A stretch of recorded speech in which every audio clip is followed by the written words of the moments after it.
There's a particular kind of devastation that happens to a narcissist after they betray a super empath. And what most people don't understand is that this isn't about karma or justice or some cosmic balancing of scales. This is about something far more psychologically catastrophic.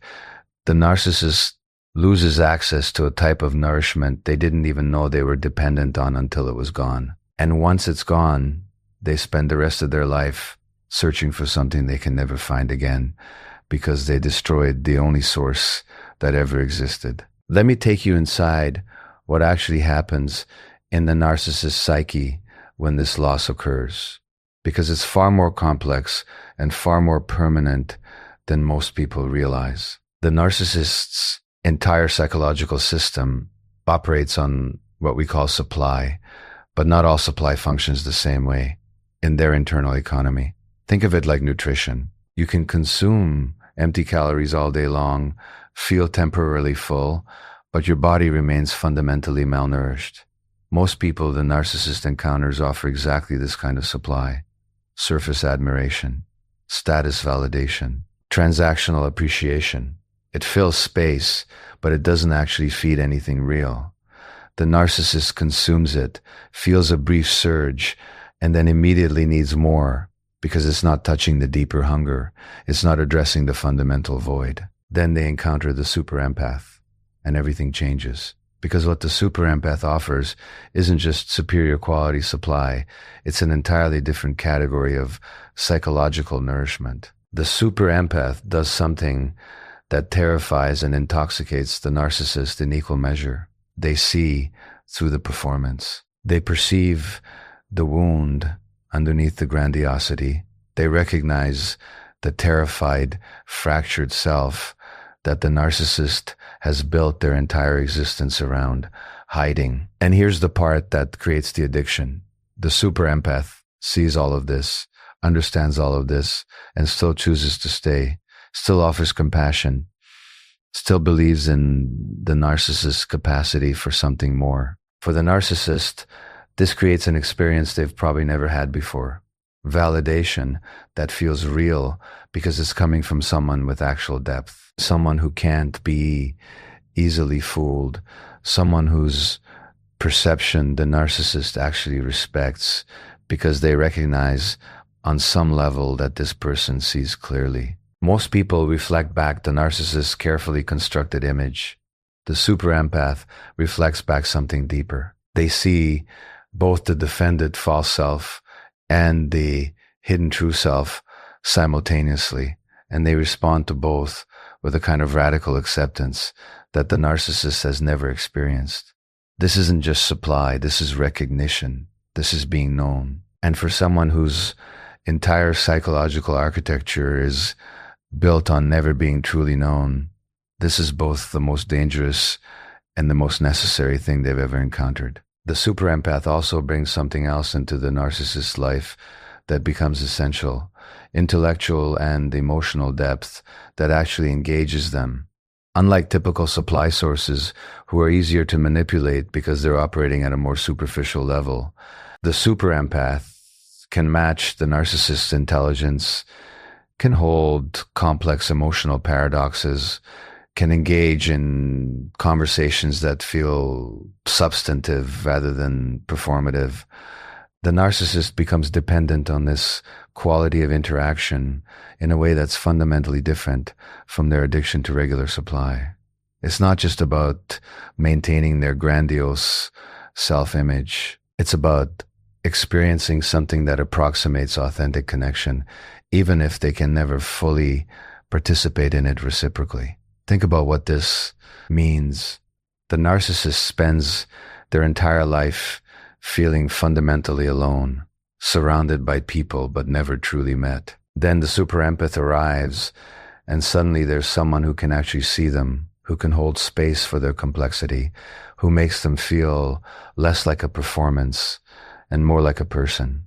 This becomes the narcissist's most crucial, not because it validates their grandiosity, but because it makes them feel real. But here's where the pathology creates an impossible situation. The narcissist cannot metabolize this kind of connection. in a healthy way. They cannot integrate it, cannot build on it, cannot allow it to transform them. Instead, they consume it. They draw from the super empath's depth, using it to feel momentarily whole, but they cannot give back in kind because they don't have access to their own emotional depths. They're drawing from a well they have no ability to replenish. This creates an unsustainable dynamic that can only end one way. And this is where the betrayal becomes not just likely, but inevitable.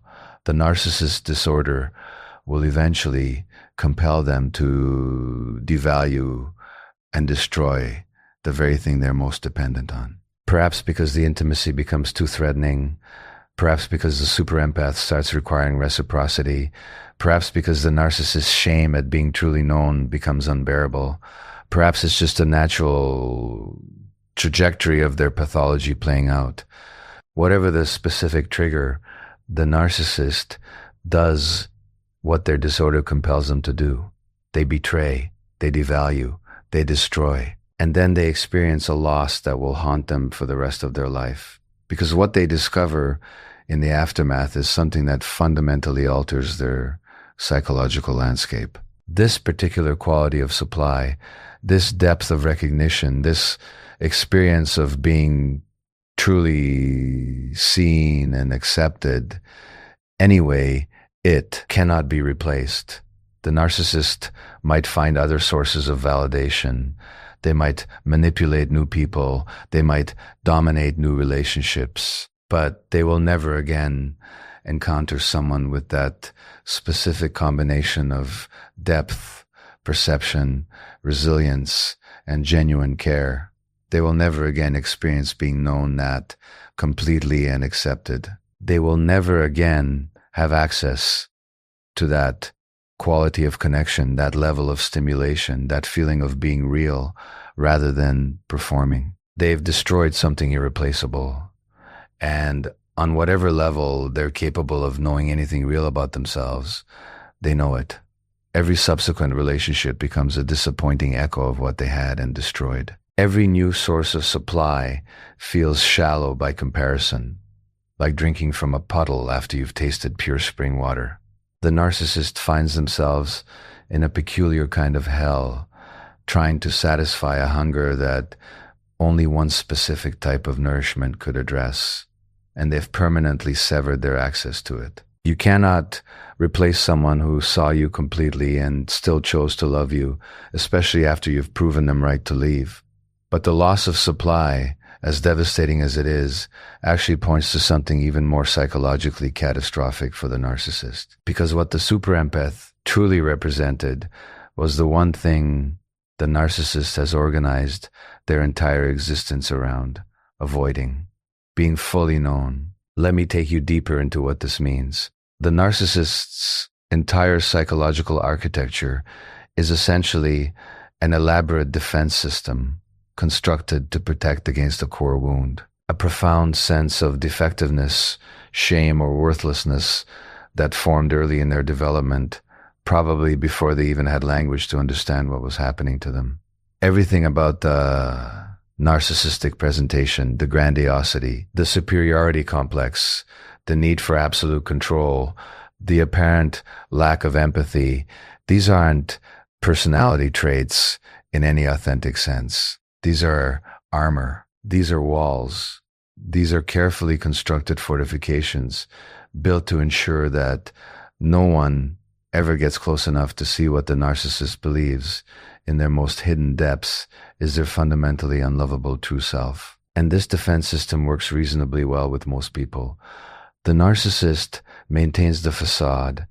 They keep people at exactly the right distance, where those people provide validation without penetration, admiration without actual intimacy. Most people in a narcissist's life never see past the mask because the narcissist never allows them close enough, or because those people simply don't have the perceptual capacity to see through the construction, even if they wanted to. But the super empath is categorically different. The super empath possesses this almost supernatural ability to perceive what's happening beneath the surface. They can sense the wound underneath the grandiosity. They can feel the terror underneath the rage. They can detect the fragility underneath the apparent invulnerability. And critically, they can hold all of this in their awareness simultaneously without being manipulated by the false self or destroyed by the narcissist's defensive maneuvers. This means that for perhaps the first time in the narcissist's adult life, they're in a relationship with someone who actually knows them, not the performed self, not the curated image, not the strategic presentation, but the actual fractured, terrified, shame-bound person underneath all the layers of defense. And here's the paradox that creates an unbearable tension in the narcissist's psyche. Part of them desperately craves this. Part of them is starving for the experience of being truly seen and accepted. Anyway, this is the unconscious fantasy that drives their initial pursuit of the super empath. The hope that maybe finally someone can see all the way down and not abandon them. But another part of them, the part organized entirely around psychological survival, finds this level of exposure absolutely intolerable. Because being fully known means being fully vulnerable. And vulnerability for the narcissist isn't just uncomfortable, it's existentially threatening. So throughout the entire relationship, the narcissist exists in this excruciating double bind. The super empath's perception of their true self is simultaneously the thing they want most and the thing they fear most. It's both the deepest connection they've ever experienced and the most threatening exposure they've ever endured. When the relationship ends, when the narcissist inevitably betrays this person and drives them away through their own pathological behavior, something irreversible happens to the narcissist's entire defensive structure. Because now they have to live with knowledge that fundamentally destabilizes everything they've built. Someone saw through all of it, all the way down to the core. And that person, with full information, with complete understanding, ultimately chose to leave anyway. This is fundamentally, categorically different from other relationship endings the narcissist has experienced. When a typical supply source leaves, the narcissist can construct a comfortable narrative around it. They couldn't handle my intensity. They didn't understand my complexity. They weren't operating at my level. They left the performance, but they never really knew the person behind it. This narrative allows the narcissist to keep their defensive system intact. The armor wasn't penetrated. The walls weren't breached. The core self remains hidden and therefore protected. But with the super empath, this story completely falls. LS apart. The narcissist cannot deny that they were known, cannot pretend the super empath just didn't understand them, cannot hide behind the excuse that the super empath only saw the surface and got scared. The super empath saw everything, the wound, the defense mechanisms, the patterns, the pathology, the terrified child hiding inside the grandiose adult. And the super empath didn't leave from ignorance or inability to handle complexity. They left from clarity. They left from understanding. They left not because they couldn't see who the narcissist really was, but precisely because they could. This completely destabilizes the narcissist's core defensive structure in a way that can never be fully repaired. Because if someone can see you that completely, understand you that deeply, and still conclude that you're not worth staying for, what does that say about what they saw? If the one person who perceived you most accurately, who understood your wounds and your defenses and your patterns, ultimately decided that the reality of who you are wasn't enough to stay for, how do you defend against the implication? How do you avoid the conclusion that maybe the shameful, defective self you've been hiding your entire life really is the truth of who you are? The narcissist cannot recover from this. because it's not just a loss. It's a confirmation of their deepest fear. It's evidence that being truly known leads inevitably to abandonment. It validates the very thing they organized their entire psychological structure to prevent. Section 3, and worse, they cannot unknow that they've been known. They cannot rebuild the wall that's been permanently breached.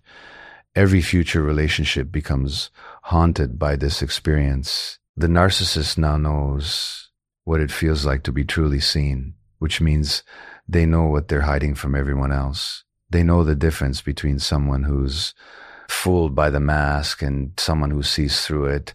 And they know that the one person who saw through it completely, who had full access to who they actually are underneath everything, made a conscious choice to leave. This creates a kind of psychological scar tissue that never fully heals. The narcissist might find new supply. They might construct new relationships. They might even convince themselves on a surface level that they've moved on to bigger and better things. But there's always this awareness, often buried in the unconscious, but nevertheless present, that they were once fully known and fully rejected, that someone had complete access to their authentic self and decided that wasn't enough, that the reality of who they are, when clearly perceived, wasn't worth staying for. And perhaps most painfully, the narcissist knows, even if they can never consciously admit it, that the super empath's departure wasn't cruel or vindictive or irrational. It wasn't the empath failing to understand. It wasn't the empath being unable to handle the narcissist's complexity. It was simply the natural consequence of the narcissist's own actions. The empath didn't leave because they misunderstood. They left because they understood completely and chose self-preservation over self-destruction.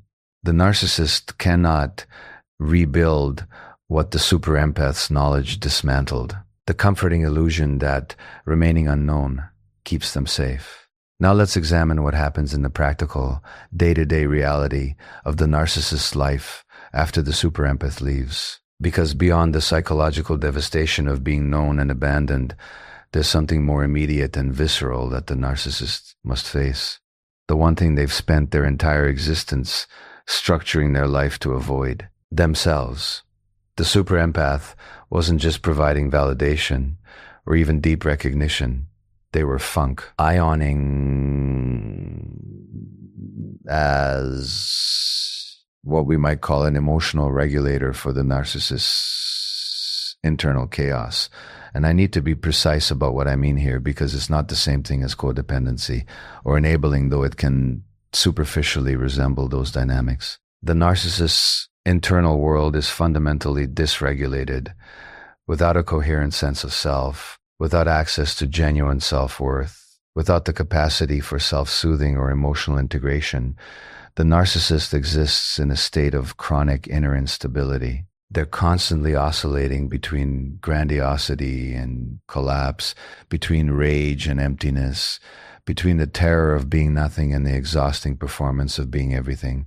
Their emotional state is never stable, never grounded, never genuinely peaceful. Most people in the narcissist's orbit cannot handle this level of internal chaos. They're either completely deceived by the grandiose presentation and never see the instability underneath, or they quickly become overwhelmed by the emotional volatility and retreat to protect themselves. But the super empath has this extraordinary and ultimately self-destructive capacity to remain stable in the face of the narcissist's instability, to hold space for their contradictions, to stay calm when they're raging, to provide grounding when they're spiraling, to offer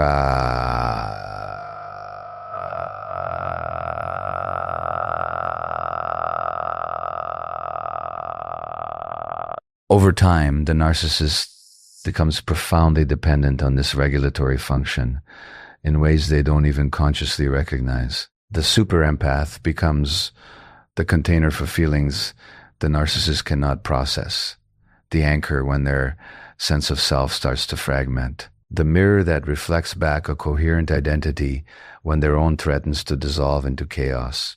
And because the super empath performs this function so consistently and so skillfully, the narcissist doesn't even realize it's happening. They just know that somehow in this person's presence, they feel more real, more stable, more whole than they do anywhere else in their life. Then the super empath leaves, and suddenly, catastrophically, that entire regulatory function disappears. Now the narcissist is alone with the full force of their internal chaos. All the feelings they never learned to process are still there. All the self-fragmentation they never learned to integrate is still there. All the emptiness they never learned to fill from within is still there. But now there's no one to help them manage it, no one to absorb their rage without retaliating, no one to witness their vulnerability without weaponizing it, no one to reflect back a coherent self when they're fracturing. This is different from missing someone in the normal sense. This is different from grief over a lost relationship. This is the experience of losing a crucial part of your own psychological functioning. Like losing an external organ you didn't know you were dependent on until it was suddenly removed. And here's what makes this so particularly devastating for the narcissist. They cannot articulate what they've lost. They don't have the emotional vocabulary or the self-awareness to understand and express what's actually happened. They can't say, I depended on this person to regulate my nervous system, to contain my projections, to stabilize my fragmented sense of self. Instead, they just experience a void, an unbearable, gnawing absence that nothing seems to fill no matter what they try. So they try to fill it. They pursue new supply. They construct new relationships. They seek new sources of validation. But here's the fundamental problem they cannot solve. No one else has the super empath's unique combination of depth, resilience, perceptiveness, and tolerance. No one else can perform that regulatory function at the same level because it requires a rare configuration of qualities. The new supply might be attractive or successful, or even kind in conventional ways, but they lack the emotional sophistication to hold the narcissist's complexity. They're either too shallow to perceive what the narcissist actually needs beneath the surface, or they're too psychologically healthy to provide it, even if they could perceive it. They set boundaries where the super empath had seemingly limitless patience. They retreat where the super empath would have stayed and absorbed. They demand reciprocity where the super empath gave unconditionally, at least for a time. Section 4. And so the void remains. The narcissist keeps searching for what they lost, but they're searching for something that cannot be replicated. They're trying to find someone who will perform the impossible work of making them feel whole the way the super empath did, but that person doesn't exist. Or if they do exist, if there's another super empath out there with that same rare combination of qualities, they've already learned their lesson. They've already discovered what happens when you sacrifice yourself for someone who cannot reciprocate. They're not available for that dynamic anymore.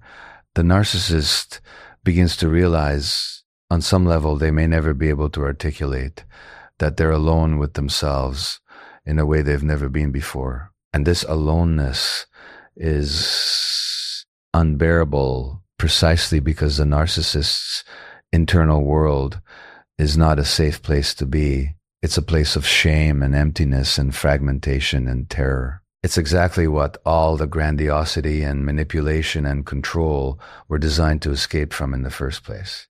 Without the super empath's regulatory presence, the narcissist faces a truth that's almost too painful to bear. They don't actually know how to be with themselves. They've never developed the internal capacity for self-soothing, for self-reflection, for self-compassion. They've outsourced all of that emotional work to other people, and specifically to the one person who could perform it at the level their disorder required. And now that person is gone, not just physically absent, but psychologically unavailable in a permanent way. The super empath has closed the door, set the boundary, reclaimed their energy, built their life around never again being someone else's emotional regulator. They're no longer willing or able to serve that function for the narcissist. And the narcissist is left with the one companion they've spent a lifetime running from, their own unintegrated self. And unlike the super empath, that self offers no comfort, no regulation, no relief, just an echoing emptiness that no amount of new supply can actually fill. Because what's missing isn't external validation.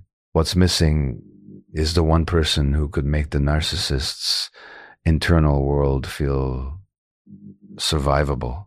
But there's one more dimension to this loss that might be the most devastating of all. Something that cuts to the very core of the narcissist's relationship with themselves.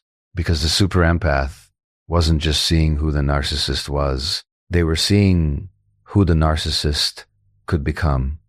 And this is crucial to understand because it represents a fundamentally different kind of perception. The super empath's vision wasn't limited to the narcissist's current state, to the pathology and the defenses and the wounded self hiding beneath the grandiosity. The super empath, with their depth and their perhaps overly optimistic faith in human potential, could also perceive something else. The person the narcissist might be if they chose healing over defense. This vision wasn't delusion. It wasn't the fantasy of someone who couldn't see reality clearly. The super empath saw the reality perfectly, saw the pathology and all the damage and all the patterns. They just also saw the potential. They could hold both truths simultaneously without contradiction. This is who you are now, and this is who you could become. And more remarkably, more tragically, they believed in that potential. They believed in it enough to stay far longer than any reasonable person should have stayed.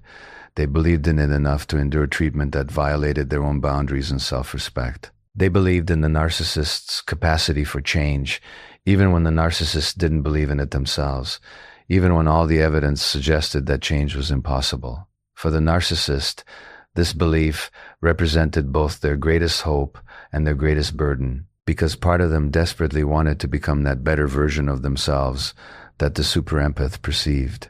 Part of them resonated with that vision, felt the pull of possible redemption, glimpsed in rare moments of vulnerability what the super empath saw. A path toward wholeness, toward genuine connection, toward freedom from the prison of their own disorder.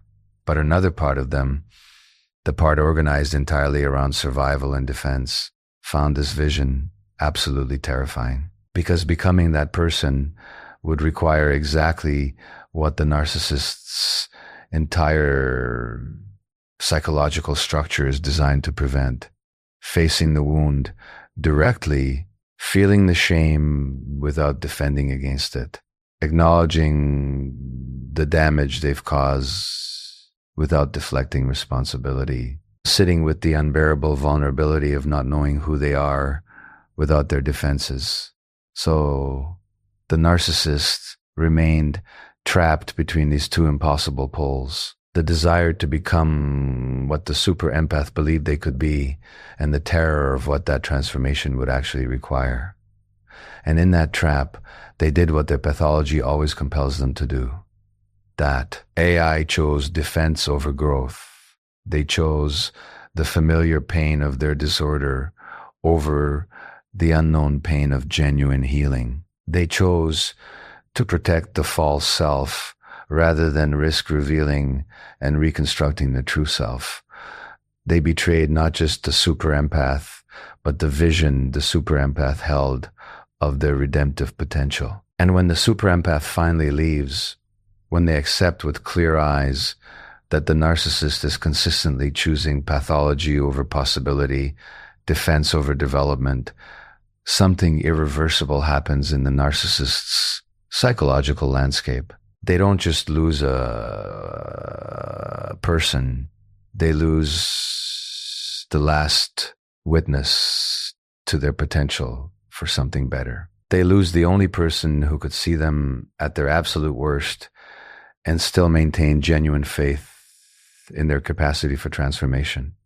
And no one else will ever believe in them that way again. Because belief of that depth and quality requires an extraordinarily rare combination. It requires someone who can see through all the defenses without being deceived by them. Someone who can perceive potential without being naive about present reality. Someone whose own character is solid enough to maintain hope in another person.